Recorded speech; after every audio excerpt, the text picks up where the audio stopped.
Good morning student, मैं आपकी हिंदी अध्यापिका ममता रावत और आज हम आपके हिंदी विषय से संबंधित पाठ प्रथम को पढ़ने जा रहे हैं। आपका जो पाठ प्रथम है इसका नाम है भक्तिन और इसकी जो लेखिका है वो है महादेवी वर्मा। पाठ पढ़ने से पहले हम इसकी लेखिका के बारे में थोड़ा जानेंगे।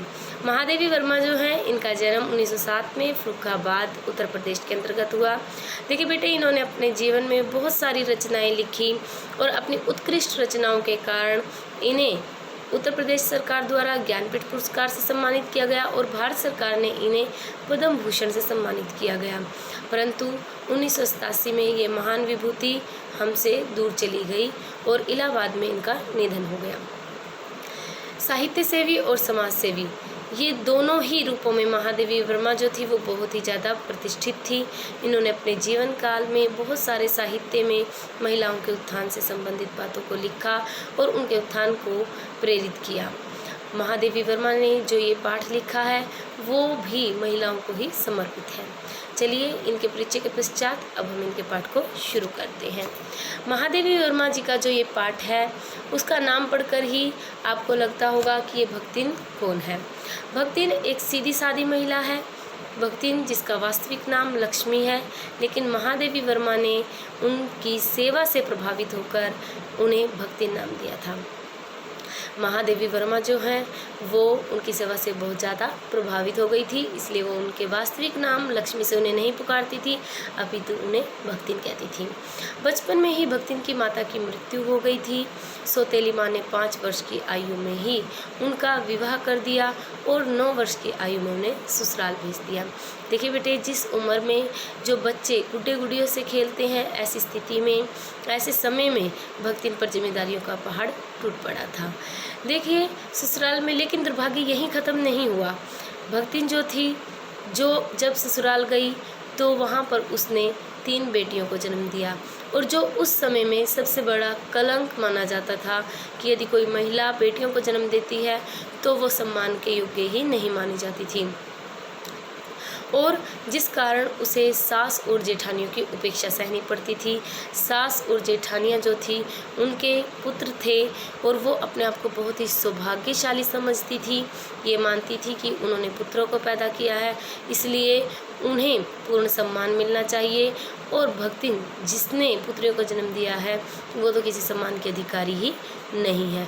इसलिए उसकी जो जेठानियाँ और सास थी वो सारा दिन आराम फरमाती थी और भक्तिन और उसकी नन्ही बेटियाँ घर का और खेतों का सारा काम करती थी।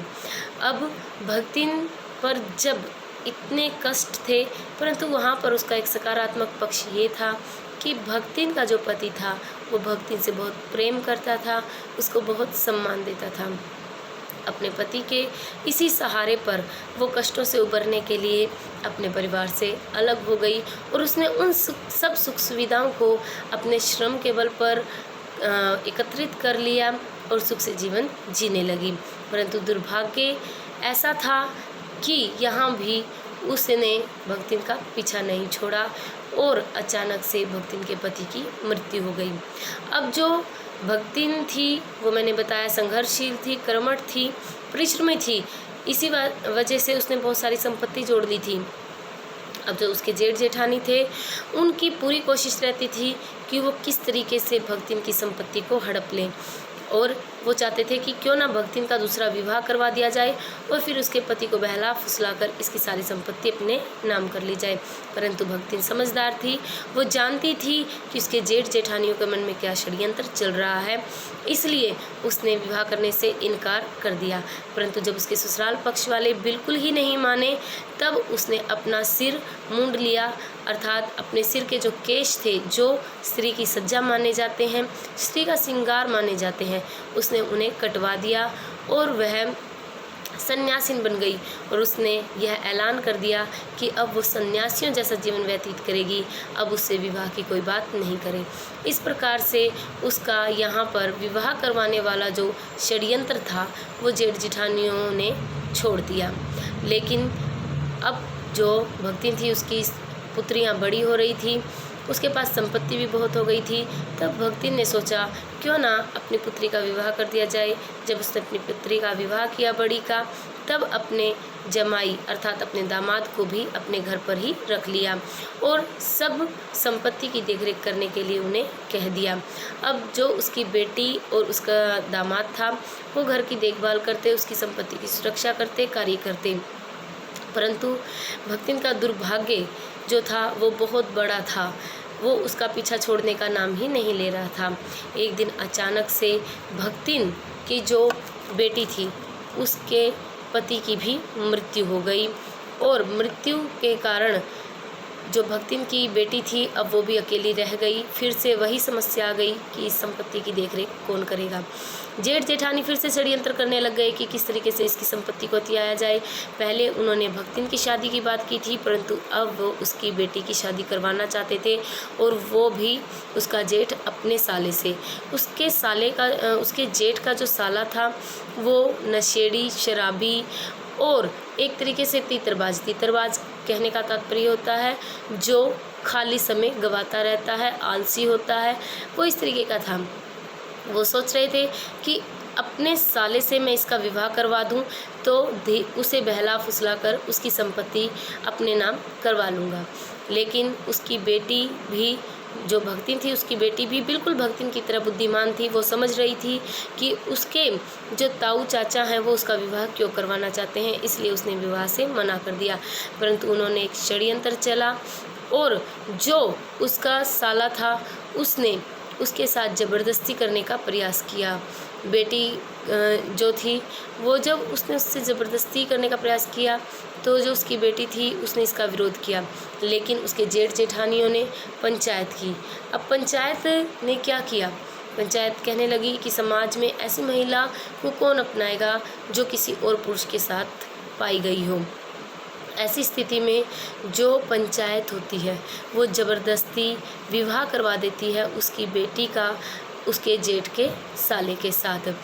अब जब ये ज़बरदस्ती विवाह करवा गया, ना तो भक्तिन इस विवाह से खुश थी ना ही उसकी पुत्री। अब दोनों ही जो थी वो इस विवाह से दुखी हो गई। दोनों माँ बेटी का मन घर गृहस्थी से उचट गया। वो सोचने लगी अब हमें ऐसी संपत्ति जोड़ने का क्या फ़ायदा जिसे ये निठल्ला अर्थात जो ये आवारा शराबी व्यक्ति है वो खराबी करेगा।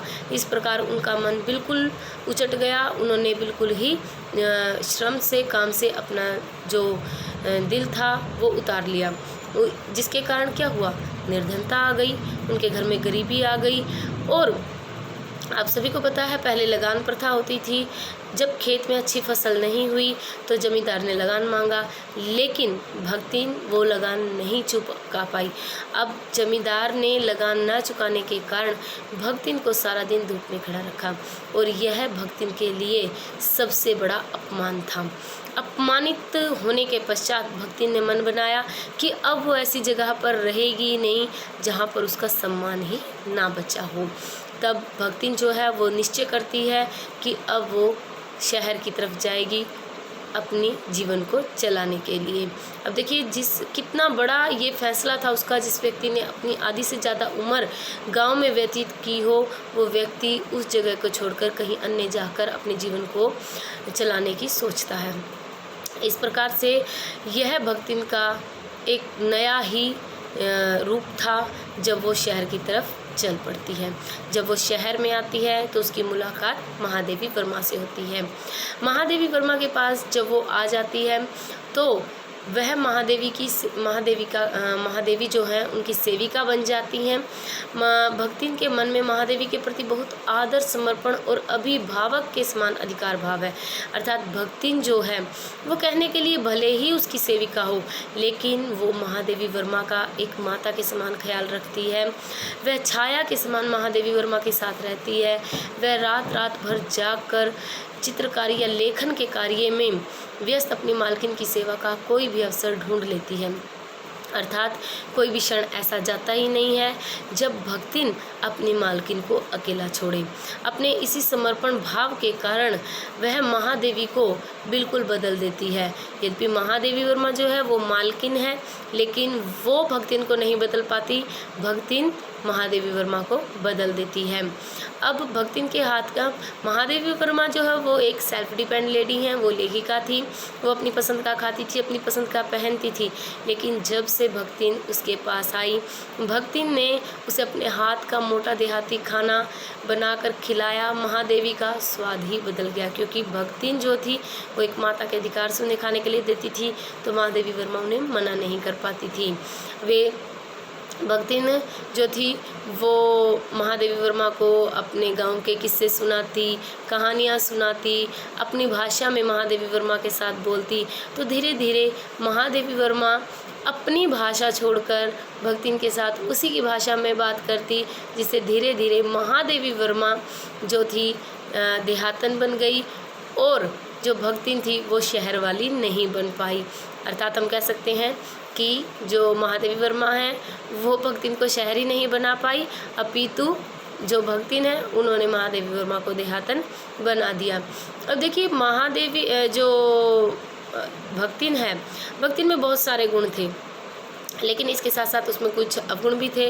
वो क्या करती थी कि घर में यदि इधर उधर पैसे पड़े होते तो वो उन्हें उठाकर रख लेती थी, और इस बात को वो चोरी नहीं मानती थी। उसके कहने का मतलब ये था कि यदि घर में पैसे इधर उधर बिखरे पड़े हैं, उन्हें उठाकर रख लिया जाए तो वो चोरी नहीं कहलाती। कभी कभी वो झूठ भी बोल दिया करती थी। उसे लगता यदि किसी बात से महादेवी वर्मा को क्रोध आ सकता है तो वो बात को बड़े घुमा फिरा कर कहती थी, जिससे महादेवी वर्मा उस पर क्रोध नहीं कर पाती थी, और इसे वो झूठ भी नहीं मानती थी।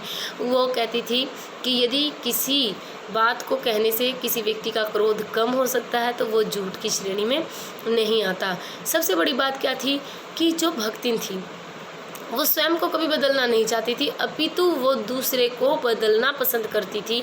जैसा कि आपने पाठ में पढ़ लिया है कि किस तरीके से उसने महादेवी वर्मा को बदल दिया था। लेकिन वो उसका सबसे बड़ा गुण ही ये था कि वो महादेवी वर्मा के प्रति बहुत ज़्यादा समर्पित थी। वो पाई पाई जोड़ कर रखती थी, लेकिन जैसे ही उसको पता चला कि देश में कुछ ऐसे हालात बन गए हैं जिसकी वजह से हमें गरीबी देखनी पड़ सकती है, तो वो अपने द्वारा जोड़ी पाई पाई जो है वो महादेवी वर्मा के सामने रख देती है, उसे समर्पित कर देती है और कहती है कि हम दोनों इसी में गुजारा कर लेंगे, आपको चिंता करने की आवश्यकता नहीं।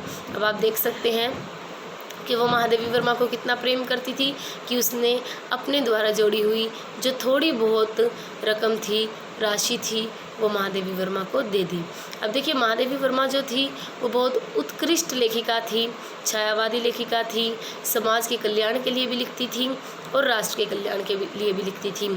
तो कई बार जो महादेवी वर्मा के जानकार थे वो भक्तिन को चिढ़ाते कि तुम्हारी जो मालकिन है वो इस प्रकार का साहित्य लिखती है कि एक दिन उनको जेल जाना पड़ेगा। लेकिन जो भक्तिन थी वो जेल के नाम से बहुत ज़्यादा डरती थी। वो इसलिए नहीं डरती थी कि मैं जेल चली जाऊंगी, अपितु वो इसलिए डरती थी कि यदि कहीं महादेवी वर्मा को जेल हो गई तो वो उनके बिना कैसे रह पाएगी। इसलिए वो हर क्षण ये प्रयास करती थी कि कभी यदि मेरी मालकिन को जेल जाना पड़ा तो मैं भी आपके साथ जेल जाऊंगी, और यहाँ तक कि जो इस देश का बड़ा लाट साहब है अर्थात वायसराय है, मैं उससे भी जाकर लड़ पड़ूंगी, लेकिन आपको जेल जाने नहीं दूंगी। इस प्रकार से जो वो भक्तिन है वो महादेवी वर्मा के प्रति बहुत ज़्यादा समर्पित है, उन्हें प्रेम करती है। जो महादेवी वर्मा है वो कहती है कि भक्तिन एक ऐसी शख्सियत थी, ऐसी सेविका थी जिसने महादेवी वर्मा के जीवन पर अपना अधिकार जता लिया था, और महादेवी वर्मा ऐसे सेविका को कभी खोना नहीं चाहती थी। वो कभी नहीं चाहती थी कि ऐसा समय आए कि वो भक्तिन से अलग हो। इस प्रकार से यहाँ पर आपका ये पाठ समाप्त हो जाता है। इसके साथ साथ इसके कुछ प्रश्न उत्तर हैं, मैं आपको बता रही हूँ, जो आपको आपकी कहानी के आधार पर पढ़ने हैं, लिखने हैं।